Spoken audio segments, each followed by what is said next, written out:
good morning, or depending on when you're listening to this, good afternoon, good evening, or good night. My name's Ross, and I was always told I had a voice for radio, so I've made a podcast all about the Pokémon trading card game. And you're listening to PTCG Radio.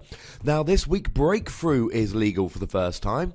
In fact, today marks 21 days since the release of Breakthrough officially, and as per Pokémon rules, set to become legal 21 days after their official release date.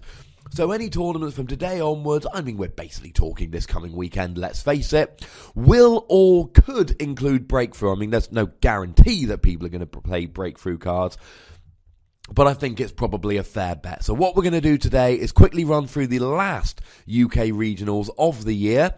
Excuse me, it's not the last one. We've got one coming up on Saturday. What I mean is the last UK regionals before Breakthrough becomes legal. And then we're going to be talking about, well, firstly some new cards actually. And then at the end we're going to talk about expected cards from Breakthrough that will make an impact. And I'm not professing to give you some huge list of every single card and exactly how it's going to impact. What I am trying to do is give you an idea of the main cards you should be expecting to make an impact, things that you should be bearing in mind as you head off to tournaments this coming week. So let's start off with some new cards, and as I tweeted out this past week, they might as well just stop revealing cards at this stage, because I'm clearly just going to play Giratina. I am clearly just going to play, not Frogadier, the one that evolves from it, Greninja. So excited, I can't remember what it's called. I am clearly playing Greninja when it comes out, although it seems like everybody's going to be playing Greninja when it comes out, so, yeah. We shall see, ladies and gentlemen, we shall see. So, looking at the news for this week, we have had some new cards revealed. So, let's start with, Slowbro. Slowbro's kind of interesting. Slowbro's a weird one in that it's got one terrible attack, and then it's got an attack for 3 colourless energy that basically says, if you've only got one prize remaining, you win the game. That's it. That's literally it. If you're down to one prize, you win the game. Now, that means that you can get through, let's say your opponent is sitting there putting Focus Sash onto everything, so there aren't actually any prizes you can take. You can use a Slowbro to do so. Or if there is, a whole bunch of EXs and you haven't got anything that can knock out said EXs, then you can, for instance, go ahead and just use Slowbro to instantly win the game. It's not particularly amazing, quite frankly. Mostly because it takes 3 energy and is a stage 1. Now, were this a basic Pokemon, then yes, I can see the point. Were it for 1 energy, it would be potentially really good. But, you're going to have to get 3 energy on it. Well, 3 colourless. You can double colourless and 1 other, but even so, you got to get 3 energy on it. It's a stage 1. I suppose, the bonus here is that it's a water Pokemon, so you can Archies. And the bonus is that it's colourless energy, so this can be teched into any deck whatsoever. Just 1 Archies, 1 Slowbro, and then try and get 3 energy on there. And there are some types at the moment, like Manectric, for instance, which do have which have the ability to get a whole bunch of energy down in 1 turn. And I suppose you could play this with Flareon to turn it into a fire type, the stage 1 Flareon, which turns all stage 1s into a fire type as well as a regular type, and use Blacksmith, but then you can Archies and Blacksmith in 1 turn. So it's incredibly clunky, ladies and gentlemen, but there is potential there. We have a Rattata, and essentially it's got Call for Family, except instead of getting the usual 2 basic Pokemon, it's 1 colourless energy, and you get 3 basic Pokemon, put them onto your bench, and you get to switch Rattata with one of your benched. This is one of the best Call for Family ever. It doesn't have free retreat, but it doesn't need free retreat. You get to search for any free basic Pokemon. Remember, they go onto your bench, so you can't set up with Shaman or use Hooper's ability, etc. But then you get to switch into whichever one you want. What that means is that you get to straight away, let's say you're playing Wobbuffet, you can use Rattata, use Call for Family, or Bite and Run as it's called, put 3 basic Pokemon out including a Wobbuffet, then switch into the Wobbuffet and your opponent is ability locked. Or you can put something like an Yveltal out if you're playing a Dark deck, a Xerneas if you're playing a Fairy deck. You could even put something like a Seismitoad active if you want a DCE next turn and you're willing to kind of take a hit. I like this card, ladies and gentlemen. Now, I don't know if we're in the right format right now for have a 50 HP basic to kind of start off the game, but in any kind of setup deck, this is amazing. If you need to have a few things set up, this is really, really good. So, there is a Zebstrika. It's a Stage 1 Pokemon, and as long as it's in play, all of your Lightning Energy Pokemon are not affected by any effects on your opponent's active Pokemon. Damage from your attacks from Lightning Pokemon. So, for instance, if it's a Jirachi, for instance, the new one which discards an energy and then becomes immune for a turn, well, that is an effect on the Jirachi, so Zebstrika would then go through that effect. I believe that's correct. Also, it does 50 damage for a double colourless, or if your opponent's got fighting resistance, it does 60 more. Or actually 40 more, because then you build in the resistance. Not a terrible card by any stretch of the imagination, but nothing terribly exciting. Japan have also released a Blitzel, which does a colourless energy, does 20 damage plus 10 damage to itself. So one thing I like, Pokemon are doing what they've been doing for a little while in Japan at least. They are letting these cards go kind of turn after, day after day. They're releasing new cards all the time. Now, we've got a Raticate, and Raticate is meh. Now, Raticate's got an ability, antibodies cannot be affected by any special conditions. So this would combo quite nicely, for instance, with the Ariados, which poisons both the active Pokemon. Well, this Raticate will not be poisoned. So you can use this to Raticate quite nicely. For a colourless energy, 1 colourless, your opponent is poisoned. Discard any tools attached to your opponent's active Pokemon. Underwhelming, but kind of cool. Does it have a break? Why, yes. Yes, it does have a break, Pokemon. And this is going to be an ongoing thing for the next couple of months, where every time a card gets released, we're going to go, well, does it have a break? And the answer to Raticate is yes. Now, remember, a Stage 1 break is essentially a Stage 2 Pokemon for which you can, not use Rare Candy. Although, remember, as I said on last week's podcast, cards like Evo, Soda, and Wally will work. It follows the general rules of evolution. And remember that Pokemon breaks, it has been kind of revealed, announced, made official. We can expect 1 new ability or attack for every break Pokemon. Raticate has an attack Super Fang for a double colourless energy, and it's kind of like the old Raticate, but for 2 energy, not 3. You bring your opponent's Pokemon down to 10 HP. That's pretty darn cool. And of course, remember that we've already mentioned the combo with Ariados. So you play the Ariados and the Raticate doesn't get poisoned, your opponent does. Super Fang brings them down till they've got 10 HP. The problem, it's a Stage 2 with 110 HP. This is not good, ladies and gentlemen. Love the attack, love the ability, but 110 on a Stage 2 Pokemon is ludicrous. It's rubbish. Sorry, was that too loud? I hate it. Now, if you can get this running consistently, it's kind of useful, but the regular Raticate, the non-break, doesn't have a good attack, which means, best case scenario, you Wally on turn 1 while there's another Pokemon in the active instead, and then you break turn 2 and almost instantly get KO'd because you've got 110 HP. Yeah. So anyone that liked the Boundaries Cross Raticate and thought, if only it attacked for 1 energy, well, there we go. 1 double colourless energy, but it's not good. In non-card related news, City Championships are getting playmats instead of trophies this year. It's a little Zoroark playmat. It's got the same art as the Zoroark from the Breakthrough Pack, the Zoroark Break from the Breakthrough Pack, and it says Champion on it, which now I'm fairly sure means that I'm guaranteed to win a cities this year, because I always wanted more trophies. I've got one trophy from top 4 regionals a couple years ago. I've top 8 in top 16 a couple regionals and not got a trophy. I've come second at numerous city championships. I've won a city championship which didn't have a trophy for some complicated reason. I came 5th at the ECC when there were obviously top 4 trophies.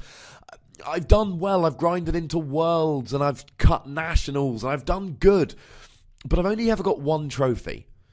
And now that Cities has gotten rid of trophies, I'm fairly sure I'm going to win a Cities this year, which makes me happy. I'm looking forward to winning my Cities. But that's not going to make my bookshelf any nicer, because there won't be any new trophies. Hey-ho. We've seen a logo for Breakpoint, which is going to be our February set. Released on February the 3rd, legal on February the 24th, i.e. not legal for the European Challenge Cup. So don't play it in the European Challenge Cup if you wanted to potentially try and be a moron about it.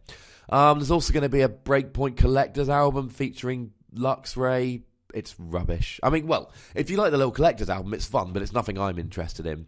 The City Championship is going to be... the City Championship promo is going to be Parallel City. It's hollow. It's got the City Championship stamp on. As far as hollows go, it's pretty damn cool. Now, we've got a new EX, Ho-Oh EX from Rage of the Broken Sky, which is going to be our Breakpoint February set. And, yeah, it's not great. Now, what is cool, if you've got any basic fire attached to it, you may heal 50 damage from your Pokemon every single turn. It's got 180 HP, which is better than the Dragon's Exalted Ho-Oh EX, which was stuck on 160, which was slightly below the average. But it's a colourless Pokemon. If this was a Fire Ho-Oh EX that could heal 50 damage when there was a basic fire attached to it every turn, now we're talking, ladies and gentlemen. But it's not. For a Grass, a Water, and a Lightning, 130 to the active, 32-1 of the bench. Well, that sucks. I mean, the art's beautiful, but attack sucks. Because remember, it's Grass, Water, and Lightning to attack, and Fire to heal with the ability. You're not going to be having 4 different types of basic energy on him. It's utterly ludicrous, and I hate it. And you can use things like Rainbow and Expanded, or Prism and Expanded, Rainbow and Standard and Expanded to count as any of those energies. But it's just you need basic fire to do the ability. It's so clunky and cumbersome. It's just not good. There is a Petalil which has been revealed. The Petalil, it's a basic that evolves. It's garbage. There's a Lilligant, which evolves from said Petalil. 20 damage for 1 grass energy. If you attach an energy to the defending Pokemon, it goes to sleep. But remember that as soon as it leaves the active, it's no longer considered... As soon as it leaves the active position, it's no longer considered the defending Pokemon. So you can just switch it out or retreat it and attach, and it's fine.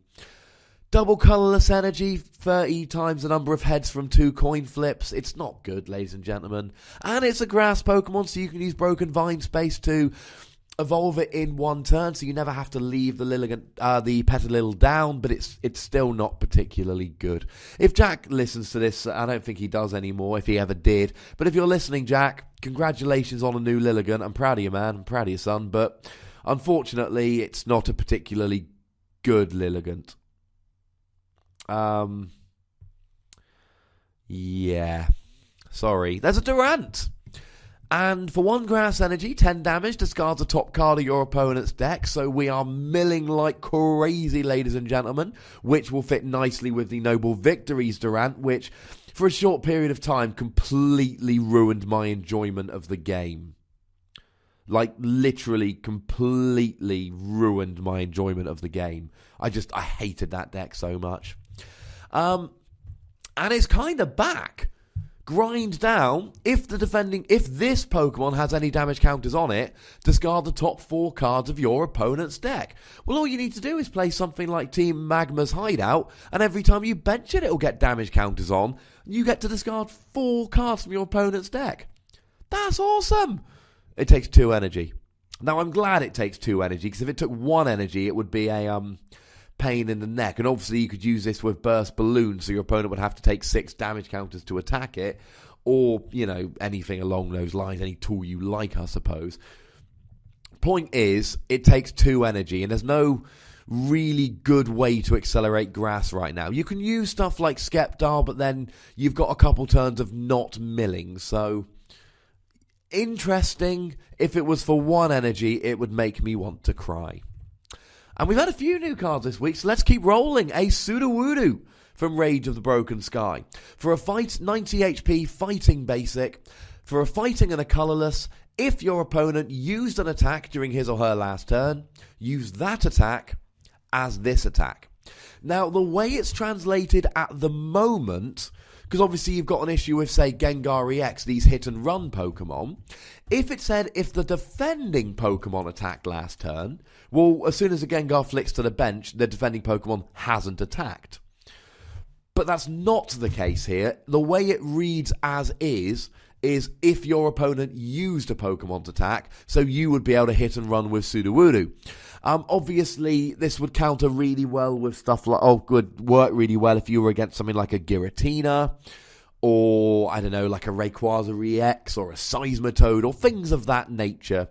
But the problem is, this isn't good like Zoroark's Foul Play, or Mega Gengar EX. It's,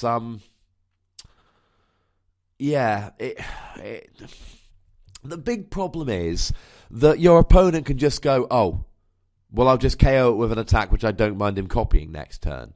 Or I'll just play around it. And again, this is another attack. If it was 1 energy, it would be useful. Still not as good as Foul Play, but it would be useful. As it is, it's not particularly good or particularly useful. There's just too many practical problems with trying to use it. And finally, we're getting Evolution Blisters again. These give you the basics, Stage 1 and Stage 2. We're getting Electros from Primal Clash and Chandelure from Phantom Forces. Remember, that's a Chandelure, I believe, that's got the Fainting Spell ability, where if you KO it, flip a coin. If Tails, the defending Pokemon's KO'd as well. It's not particularly interesting or good, to be honest, but I include it for completeness' sake. I like to keep you guys well up to speed. So quite a bit of news this week, ladies and gentlemen. Quite a bit of news. So, what I want to finish off with, it is not maybe a rant so much, although you've listened to this before, I hope. You know that ranting can happen. Morons. I am angry with morons this week. This past weekend, I saw a couple of posts on Verbank City Gym, the popular Facebook group. People going, hey, look at my cities winning, or my League Challenge winning list. And there was one, I think, that had Gallade in from Breakthrough, and there was one that had the new Pikachu in the promo. Now, I don't know if these people actually played at this tournament, but if you did, not only are you a moron, you're a bad person. Because you should know the rules if you go into these tournaments, and so should the judges. Now, and again, I don't know that these happened, but what I'm hearing is that the judges just allowed it. Here's the problem. You go to a tournament where Breakthrough isn't legal, and you haven't listened to the new PTCG radio about how to prepare for Breakthrough, because it hasn't happened yet. And you're not prepared, and you haven't tested against them properly. Your opponent is using cards that you're not using. And that's not particularly fair. For instance, as we're going to mention, not Evil Town, what am I talking about? Seismitoad Giratina is really quite good, except Jirachi is not a hard counter, it doesn't auto-win the matchup, but it really helps. But if Jirachi isn't legal, then there's no worry about Jirachi. But if people play Jirachi when it's not supposed to be legal, all of a sudden you're playing in a game against a Pokemon you weren't expecting to play against, and that's not fair. Now, one that did happen, Guy won a regionals in Switzerland at the weekend. I'm told he won, but I know he played. I've spoken to a few people who are at the tournament, so I do know this one's true. Now, the reports are that this chap turned up to Germany the previous day with Jirachi in his deck.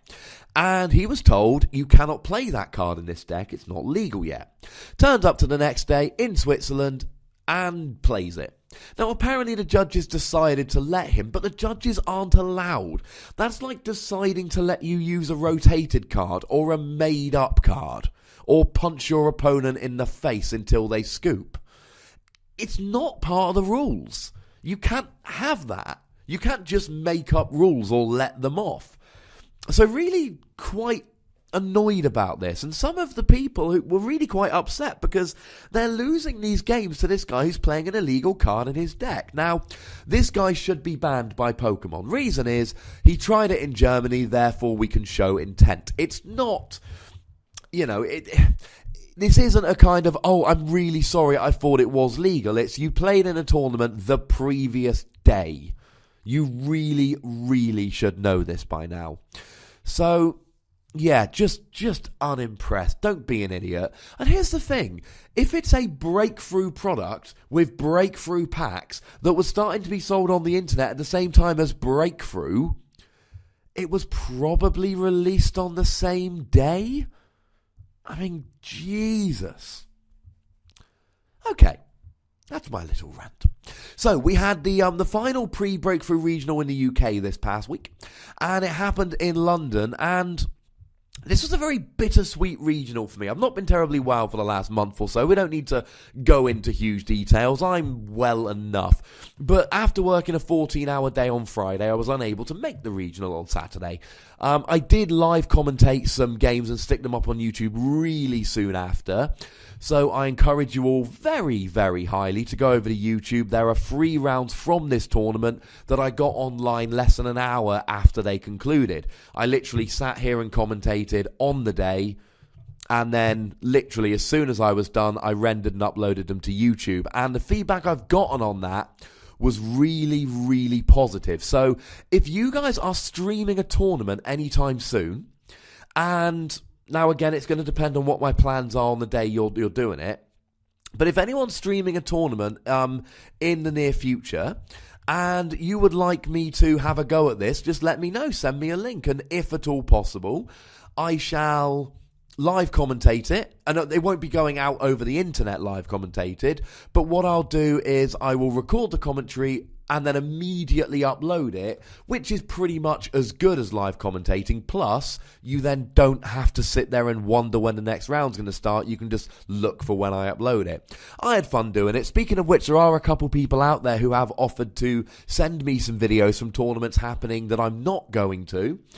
As always, I like this commentating malarkey. It's what I'm... A lot of people out there are doing deck profiles. They don't interest me as much. I like the commentary. So those of you out there that enjoy my commentary, if there's a tournament going on at any point, if you want to record some games and send them to me, I will happily commentate them, stick them up on my YouTube. And you can look at my previous videos to see this, I'll make sure that, any logos you want there for, a particular, channel or team or gaming shop or whatever will be on there to represent you. A couple of people are going to hopefully do that in the near future. So I thought, this wasn't my idea, it was theirs. But as it's starting to happen, I thought I would extend the invitation, shall we say. Okay, so what happened was that essentially I had nothing to play this tournament. I'm coming up to tournament, I have no ideas. And I'm looking, and after Sutton Coldfield and, slightly Huddersfield, but really Sutton Coldfield, I think 6 of the 8 top cuts in Sutton Coldfield were Night March and Seismitoad Giratina. So I started thinking, okay, what beats both these decks? Now, counter decks are an issue. Now, they are my favourite. I never get more joy from the Pokemon trading card game than when I'm making counter decks. Doesn't work often, but the pinnacle really was when I went to the ECC in 2014, got 5th, and probably, to be honest, should have won the whole thing because, and I'm sorry for the hashtag humble brag and for speaking in hashtags, hashtag sorry. Essentially, at that point, we got down to a few decks, so you can make a counter deck to counter them all, and that's what I tried to do. So I sat down at my computer, I opened up a Word document, and I basically thought, right, I need to KO Joltik, Pumpkaboo, Seismitoad, and Giratina. I want to do it without EXs as much as possible, because Night March counters EXs. So I need to win the prize trade. And I thought, if I can one-hit... So essentially, here's my theory. Seismitoad and Giratina don't one-hit KO. So if you can one-hit KO them, you're going to win. But you're going to be trainer-locked. And you're not going to be able to use special energy, and they're going to try and get rid of your energy. So you need to one-hit them, but you need to do so with at least a minimum of energy acceleration. So what beats Giratina? Yveltal EX. Really badly beats Giratina. It just can't keep up. Giratina hits it for 100 and you hit for... If you've got 2 dark energy on there and nothing else, you're still hitting 140 for 2 energy. It's ludicrous. Even if you can't play Muscle Band and DCE. What beats Seismitoad? Vespiquen. You don't need many Pokemon in the discard for Vespiquen, and you're going to have a turn against Seismitoad. So, the theory is, okay, I'm going to have at least one turn before they can possibly trainer lock me. They go first, they can't attack. I go first, I get a turn of trainers. Either way, I get minimum one turn. And if I can get a Vespiquen going and then start building up an Yveltal on the bench, Yveltal EX, I'm probably going to win. Sorted. And then I look at Night March and I think, well, really, the good decks at the moment are playing Joltik and Pumpkaboo. And they're just playing 4 DCE. They're playing a 1/1 Milotic to recover the DCE. So if I can use non-EXs to one-hit KO them for 1 energy attachment that isn't a special energy, I'm going to win the prize trade here. Yveltal. Regular Yveltal. For 1 energy, he does 30 damage. He hits Pumpkaboo for weakness, does 60, gets a KO. Hits Joltik for 30, gets a KO. So I knock up this list, which is essentially Vespiquen with Yveltal, Yveltal EX, and I stuck a couple of EVs in because I was slightly worried about decks like Camerupt and Skeptile. And I spoke to a couple of friends about this, and one of them was in a bit of a rush, and I told him quickly, and he's like, he sounds like your kind of deck. We didn't have a long discussion. One of my friends just said that's not going to work, and he gave me some really solid reasons why he thought it wasn't going to work. And my friend Joe said, that sounds awesome, send me a list. So I sent him a list.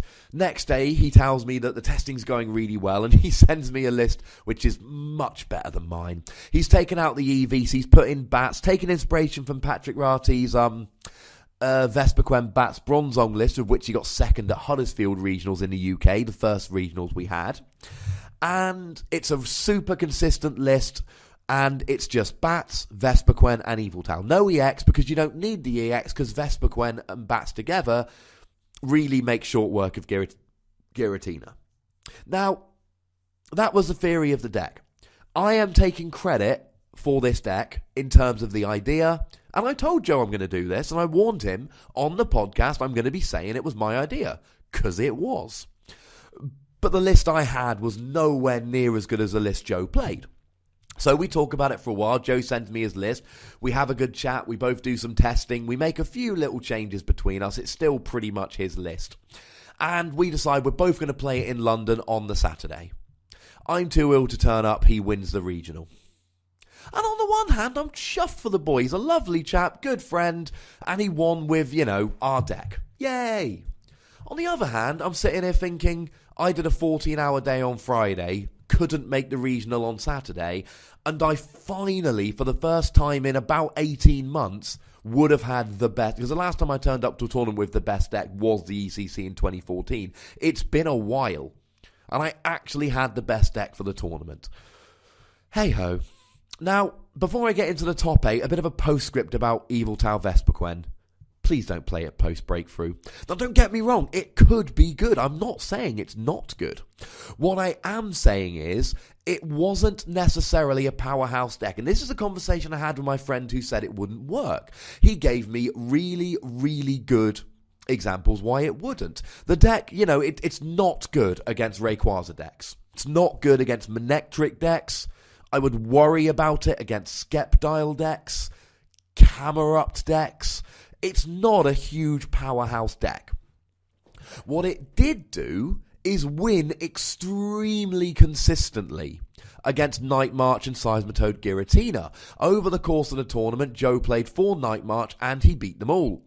He played 1 or 2 Seismitoad Giratina and he beat that.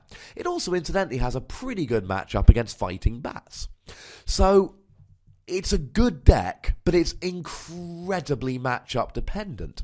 I certainly won't be playing it this Saturday in Newport for the newest Pokemon regionals. And the reason is this: if everybody turns up and they're playing the same decks as the weekend, as London, and I avoid the Manectric, because there were a fair few Manectric down in London, then I win. Joe played one Manectric and that was his one loss for the day. But if anything else happens, then I'm really clutching at straws here. So I am going to try reworking the deck, but the point is, it's a counter deck. It was devised to counter a very specific metagame. Now, the reason I've gone into a fair bit of detail about this is I figure if I sit here and explain how I came up with this counter deck, it means that in future you guys can have a think and, hopefully it will help you to come up with counter decks of your own in the future. You can only do it when you have a particularly settled meta.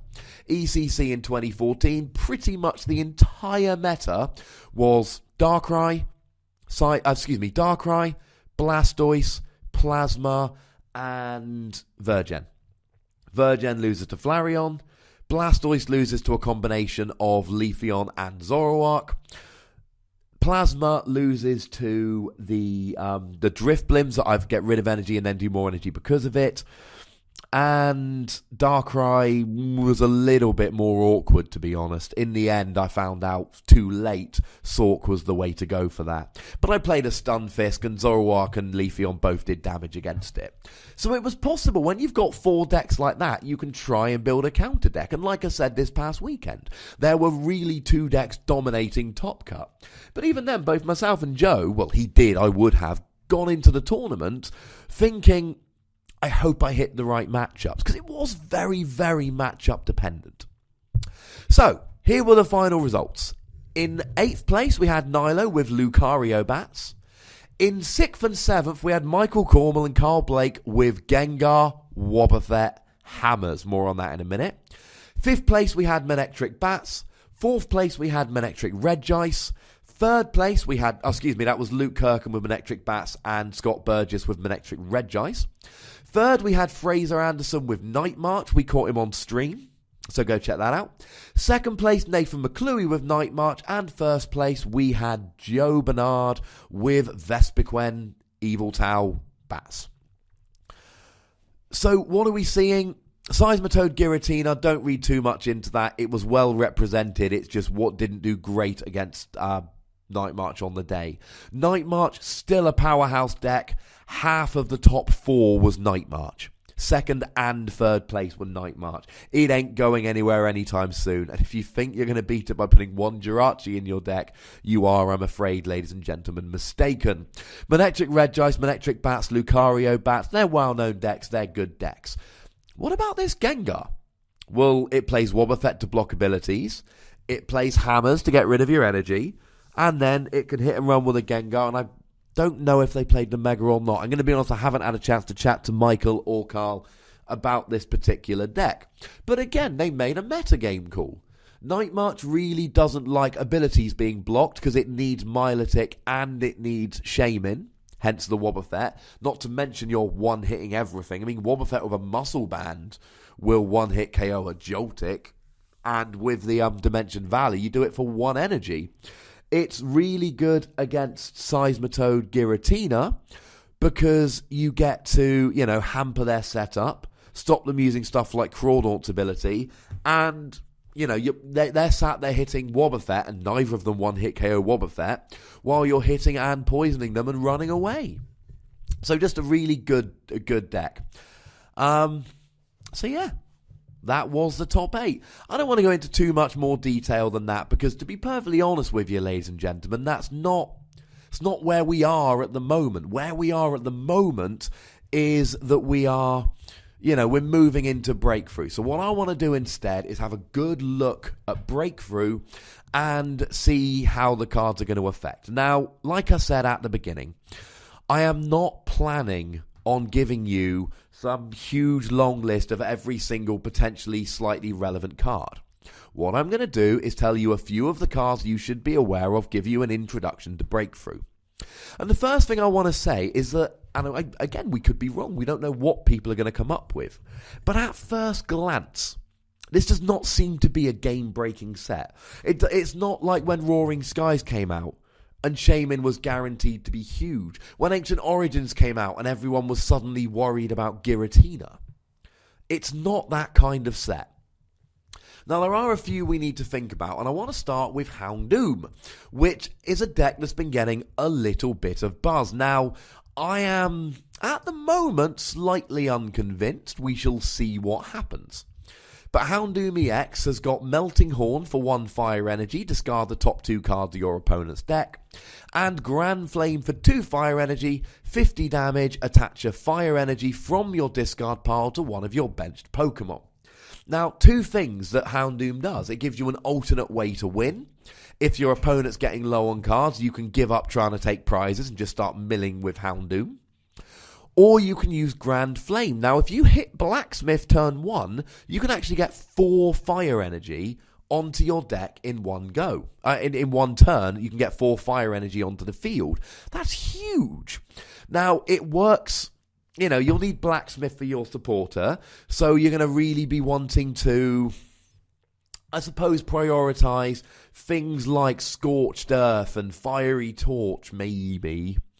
Essentially, you want to get energy in the discard, and you want to be using Trainer Draw. But then, of course, there are, you can use things like Trainer's Mail and Battle Compressor and things of that nature, your Shamans and all of those. If you hit a Blacksmith, Houndoom can do a second attack on turn 1, 50 damage, and he attacks what will be a 4th energy potentially, because remember, if you use a Blacksmith onto Houndoom, you haven't used your energy attachment for the turn. So you can also manually attach and use that. So yeah, pretty cool. Mega Houndoom for 2 energy, 80 damage. You can discard all fire energy attached to the Mega Houndoom. If you do, it does 160 damage. Now, you might be thinking, well, hang on a second. 160 isn't enough to KO EXs. What about Spirit? I need the Spirit Link. I can't put a Muscle Band on there. And you would be correct, ladies and gentlemen. But bats have been invented. So what you do is you use bats along with these Houndooms, and you use bats to essentially make up the difference. Now, it's going to be potentially vulnerable to Hex Maniac, and there is all kinds of chance it's not going to go particularly well, and it's not going to trade brilliantly with non-EX decks, blah, blah, blah. Point is, there is a lot of potential in this card. It's about the only new deck you should really be looking out for. Now, there is Zoroark and Zoroark Break. I've done a bit of testing. I bought a 4-4-4 line. I'm underwhelmed. Breaks are just a complete pain in the neck to get going. Now, being able to use Foul Play for 1 dark energy is absolutely huge. Please don't sleep on this. Things like, essentially, any Pokemon that could knock itself out with its own attack is at the mercy of Houndoom. Not Houndoom, Zoroark. And it's got the rush-in ability, and it's got the attack which punishes you for benching Pokemon. So, useful, but I don't know how much play it's going to see. I think it's going to settle into a very tech role as we go along here. There's the new Gallade, which I'm moderately interested in. We shall see how well it works. Remember, it's a fighting Pokemon, so you can use Archies, Maxies. Problem is, one of the reasons why Maxies and Archies are so good and expanded is you've got Computer Search, which helps to thin your hand, and you've got Jirachi. So what you do is you play 2 Maxies, you put 1 in the discard with Battle Compressor, you leave 1 in your deck, and then either you VS Seeker for it, or you Jirachi for it. It is much, and I've been testing, stuff like Gallade. I've also been testing the new Empoleon. Add 20 damage to your basic attack is not good enough to warrant playing, just so we're clear. And I've been testing both Gallade and Empoleon in a variety of decks. It is much harder. In Expanded, I've been to 1 expanded tournament this year. I played Evo Tool and didn't go as well as it could have done. I had a couple of bad beats. I think I played well, but I did have a very consistent deck. And I played it with Archeops, and I'd get the turn 1 or turn 2 Archeops every game. Because you had the tools. Not having Jirachi EX and not having Computer Search really, really hurts you. So But when you do get it out, 130 damage as long as you've played a support that turn for a DCE, so it can be teched into any deck, and an ability that allows you to rearrange the top 5 cards of your deck so you can manipulate your draws to make your deck more consistent. It gives you a techable attacker against any fighting deck, or any fighting weak deck, to be honest with you. Any electric deck, any fighting weak deck. And it adds a bit of consistency to your deck. So, don't mind it, I just don't think it's particularly going to be consistent enough to really make it good. Similarly, there's a Stage 1 Octillery, a water Pokemon that you can use with Archie's Ace in the Hole in the same way, that allows you to draw until you've got 5 cards in your hand that you might want to consider as a consistency boost in some decks. Other attacking Pokemon to think about, there's a Gengar. Don't play Gengar. Hope other people play Gengar, and then laugh when you beat their Gengar. Gengar's got one really interesting, and we talked about him at length, he's got one really interesting attack. It's Psychic and Colourless, but again, with a Dimension Valley, it comes down to just a Psychic. If your opponent's active Pokemon has 3 or more damage counters on it, that Pokemon is knocked out. And one thing I hate is anytime anyone posts anything on the internet, somebody who thinks they're clever than everyone else, who hasn't bothered to start a podcast so no one else can argue with them, has gone away and said, well, good luck when your opponent plays Rough Seas. And they start arguing as if the perfect setup is going to happen. Well, if you're a Gengar player that's hoping that damage stays on them until then your next turn, well, yeah, you're not going to win. You're going to have a bad Gengar deck. You'll be wanting to use stuff like the X and Y Greninja, which allows you to put 3 damage counters on your opponent and then you instantly KO with Gengar. That's how you play it. You discard a water energy from your hand with Greninja to put 3 damage counters on, then instantly KO it with Gengar.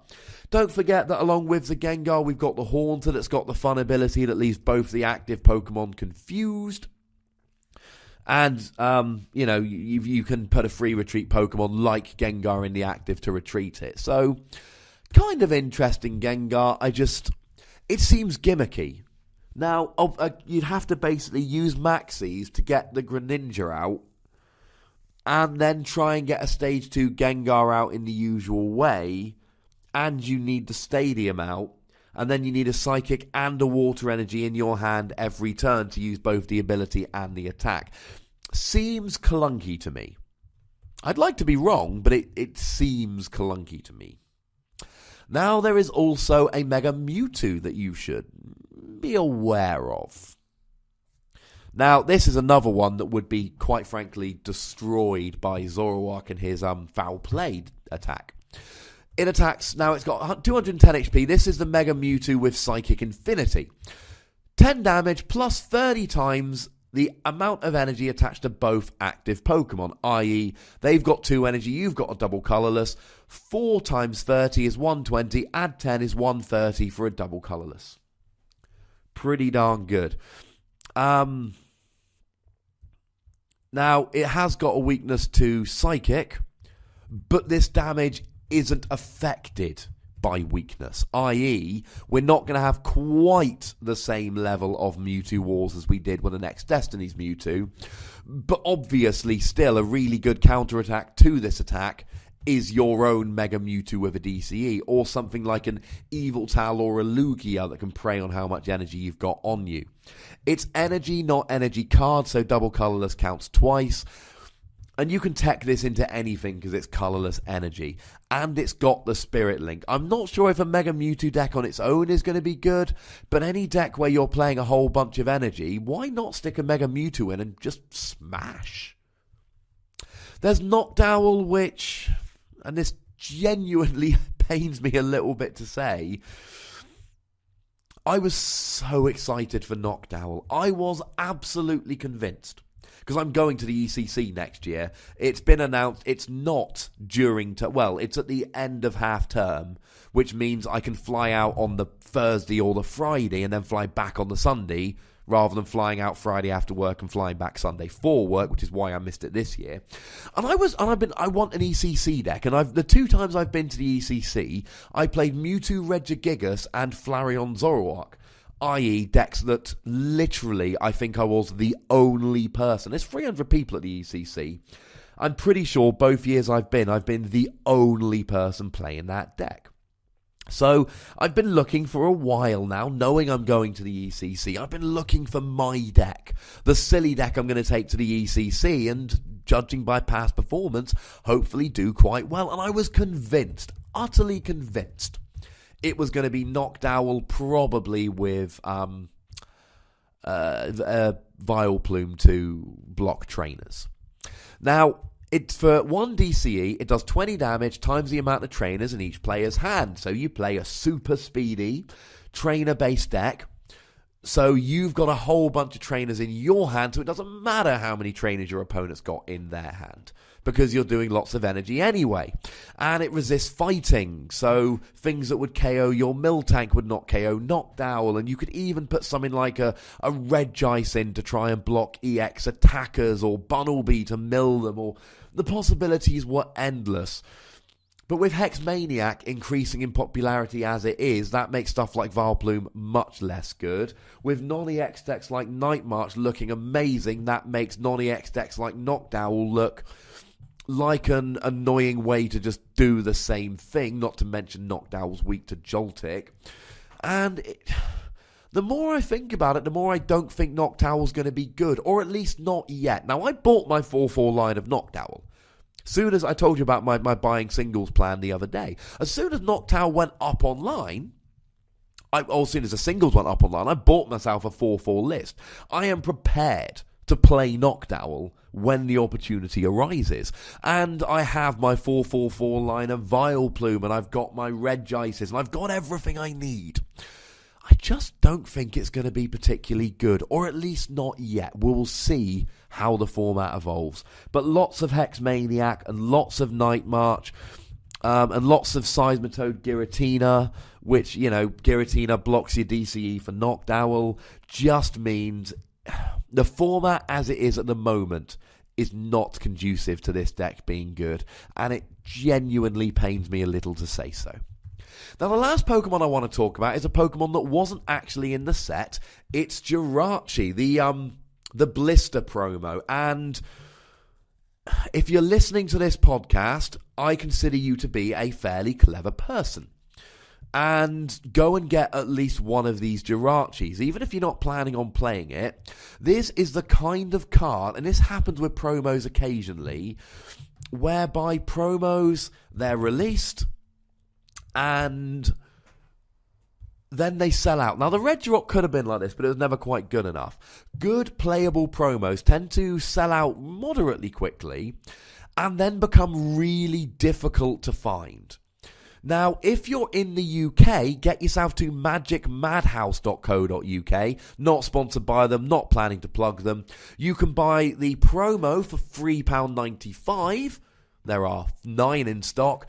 Or you can buy the booster pack plus promo plus coin for £5.25, i.e. £1.30 more. Yeah, £1.30 more. I bought myself 2 of these this week. It'll be like £1 postage if you don't spend over 20 quid on other stuff. It's just one of those things. It's interesting. It's playable.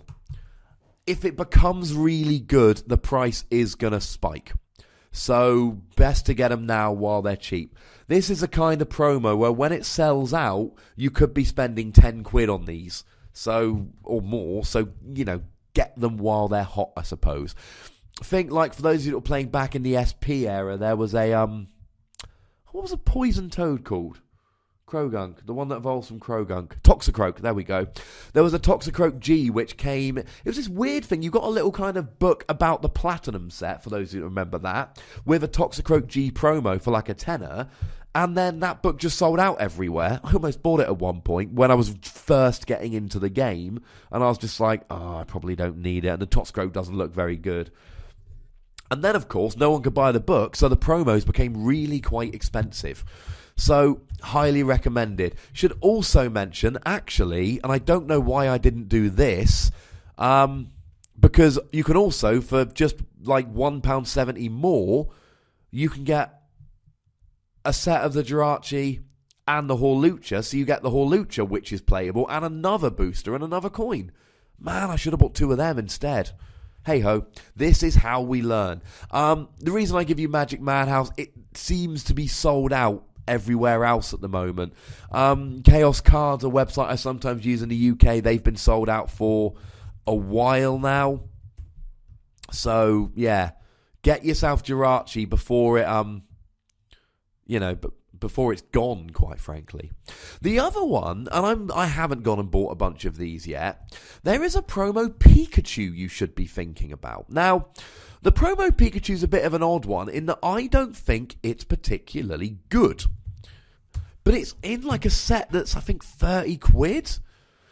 Now, to be fair, it's a pretty good set, but if you want a play set of these bad boys, it ain't anywhere near as cheap. Now, these are in stock on Chaos Cards and Magic Madhouse, and until somebody wants to actually sponsor the podcast, which I don't know if I particularly want, but, then I'm just not, I'm just discriminating as much as I like because I'm allowed.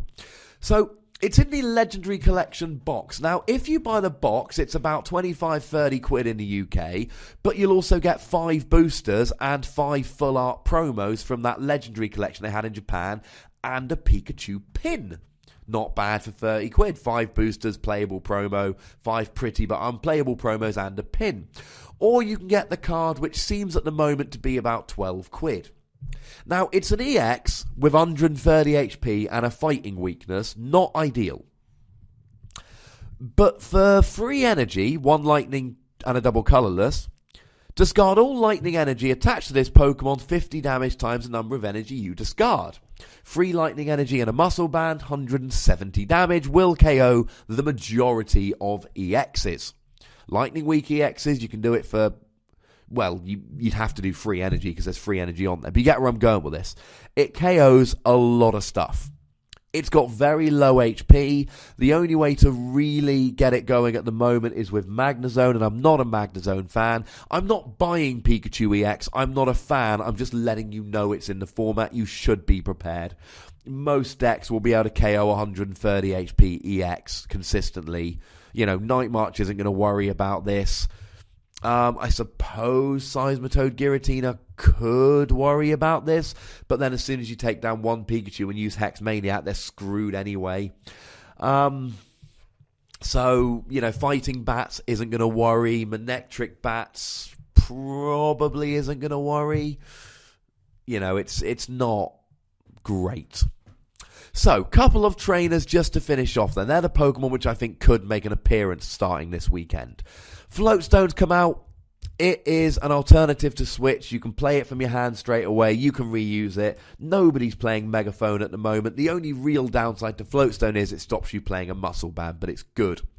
There's a couple new supporters. We've got Giovanni's Scheme, which is an interesting one because it actually gives you a choice of what to do, which is an odd one. You can either draw until you've got 5 cards in hand, Octillery, or you can do 20 more damage to your opponent's active Pokemon in the turn.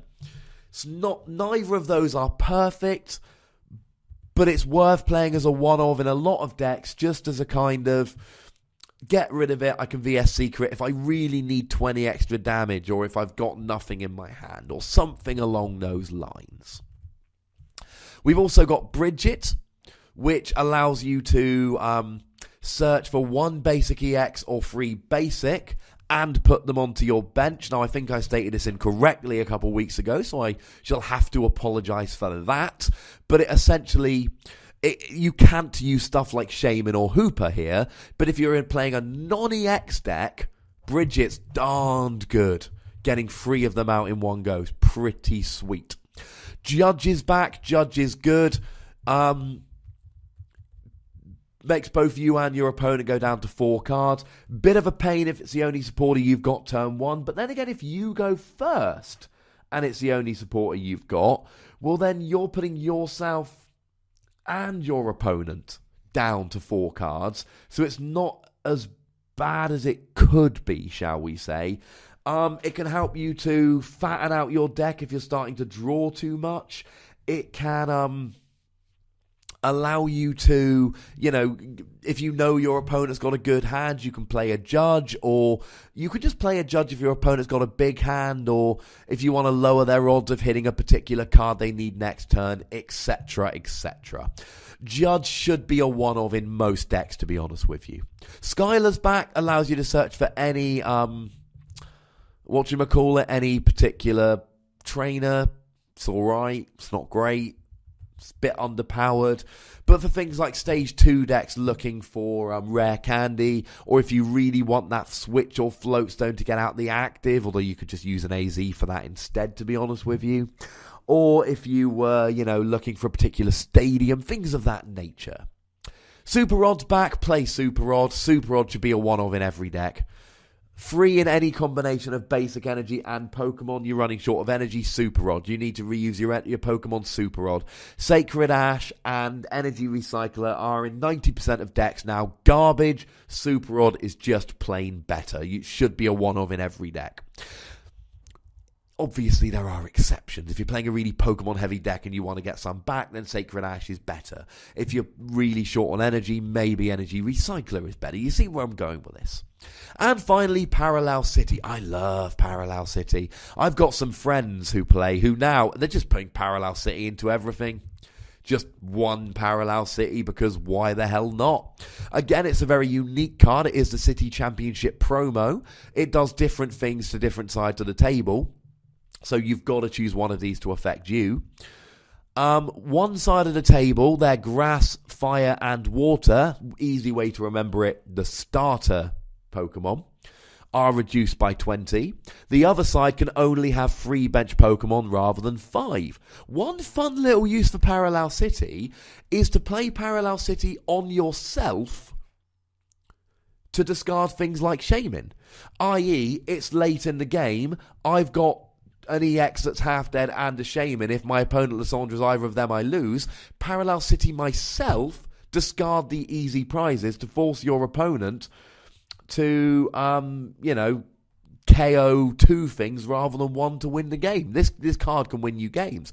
Or if you're playing against Houndoom, or you're playing against Seismitoad, or you're playing against a Vespiquen deck, you put Parallel City down on them, so you limit your bench, and they attack for 20 less damage. That could be crucial, ladies and gentlemen. Seismitoad hitting you for 10 is not terribly worrying. So, be on the lookout for Parallel City. You're going to have to get used to a bench of 3 in a lot of matchups, because I think this is going to see fairly heavy play. It's not the end of the world, just don't overbench. Or, leave stuff that you don't mind getting rid of. Have an AZ in hand for if you get benched, or you get put to a bench of 3, and then you have to very quickly turn around and make sure that you can pick up a Pokemon to replenish on your bench, or things of that nature.